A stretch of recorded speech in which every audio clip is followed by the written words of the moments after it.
Wasanii kutoka Tanzania wamekuwa wakipokelewa kwa ukubwa sana, na muziki yao imekuwa ikisapotiwa sana na Wakenya, and of course kuna tukio moja ambalo liliweza kufanyika hivi majuzi, and of course liliweza kuwashangaza watu wengi ikiwemo wasanii na pia Mbosso mwenyewe, kwa sababu ngoma yake ya Power iliweza kukataliwa na Wakenya katika stage, and of course ilikuwa ni show fulani ama promotion fulani, na DJ aliweza kucheza ngoma yake msanii Mbosso, and of course mafans waliweza kukataa na wakasema kwamba DJ aweze kucheza ngoma nyingine, na wakazua reactions tofauti wakisema kwamba wanataka ngoma za Kikenya. And of course tukio hili limezidi kuwashangaza watu wengi sana, and of course ukiangalia mashabiki wa Tanzania wamekuwa wakilisupport kwa kubwa sana, wakisema kwamba Wakenya wamefanya kitu ambacho ni kizuri sana. Ukiangalia kwenye mitandao pia Mbosso mwenyewe hajafurahishwa na hili tukio, kwa sababu Wakenya wamekuwa wakimsupport kwa kubwa sana, na of course wasanii wa Tanzania wakikuja Kenya wamekuwa wakipokelewa kwa ukubwa na kuonyeshwa heshima ambayo ni kubwa sana. Lakini katika hili tukio watu wengi wamebaki wakishangaa, kwa sababu ngoma yake msanii Mbosso ya Power imeweza kukataliwa, licha ya Mbosso kufanya remix ama Power remix na wasanii kadhaa kutoka Kenya. Wakenya wameweza kukataa ngoma ya kwake isijezwe katika ile show. Of course watu wengi pia wamekuwa na maoni yao tofauti kutokana na hili tukio, kwa sababu haijawahi tokea kabisa, kwa sababu ukiangalia Mbosso ni msanii ambaye Wakenya wamekuwa wakimsupport kwa kubwa, na ukiangalia katika playlist ama katika YouTube ya kwake viewers wengi wanatokea Kenya, na hili tukio limeweza kumshangaza pia Mbosso mwenyewe, kwa sababu hakuamini kabisa kwamba Wakenya wanaweza kukataa tukio hili, ama Wakenya wanaweza kataa ngoma ya kwake ya Power iweze kuchezwa katika ile show. Of course kuna ujumbe fulani ambao Mbosso mwenyewe aliweza kuandika katika blog fulani ambayo iliweza kupost ile story ya kwake, ama ile story yenye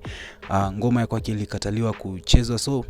kuna ujumbe fulani ambao Mbosso aliweza kuandika, and of course before ni kusome ule ujumbe, ama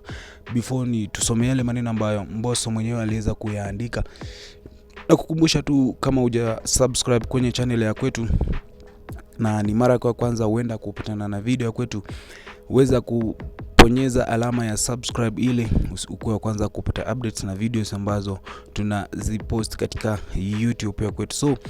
katika ile blog ambayo iliweza kupeperusha ama iliweza kupost ile story ya msanii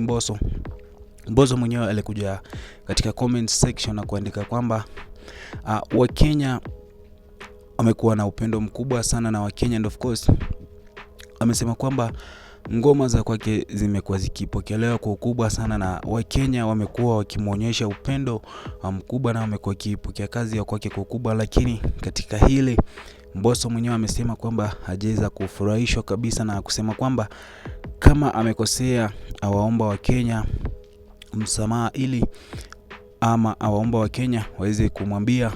pale ambapo Mbosso ameweza kukosea, ili aweze kuwaomba Wakenya msamaha, kwa sababu ukiangalia Wakenya ama mashabiki wa Kenya ni mashabiki ambao wamekuwa wakisupport sana muziki wa Tanzania kwa muda mrefu, and of course kumekuwa na campaigns tofauti. Pia ukija kwenye mambo na shows, wasanii wa Tanzania wamekuwa wakilipwa pesa mingi sana ukilinganisha na wasanii wa Kenya, kitu ambacho hapo awali kilikuwa kinazua reactions tofauti kwa wasanii, and of course pia kuleta ukomvi wa wasanii wa Kenya na wasanii wa Tanzania, kwa sababu wasanii wa Tanzania wamekuwa wakipokelewa kwa heshima, ama wamekuwa wakionyeshwa heshima kubwa sana wakija kuperform Kenya, and of course pia katika malipo ya show wamekuwa wakilipwa pesa mingi, and of course wasanii wa Kenya pia wamekuwa wakitoa maoni ya kwao tofauti, ama wamekuwa ni reactions tofauti, kwa sababu walikuwa wanasema kwamba wasanii wa Tanzania wanabebwa sana wakija Kenya, ama wanalipwa pesa mingi katika shows, and of course ile ndilo limekuwa lina trend kwenye mtandao, and of course pia wasanii wa Tanzania ukiangalia mambo hayako vizuri kutokana na politics, ama mambo na politics pia imeweza kuharibia biashara ya kwao. Kija kwenye Diamond Platnumz, pia kuna show ambayo aliweza kuandaa kule Tanzania, na watu ambao waliingia katika ile show walikuwa ni wachache sana, kuonyesha kwamba biashara kidogo haiendi sawa. So guys, nataka pia uweze kuniachia maoni yako kuhusiana na hii story ambayo ina trend sana kwenye mitandao. Alafu pia usisahau ku like na kushare, na nakushukuru sana kuweza kutazama na kuipenda video ya kwetu.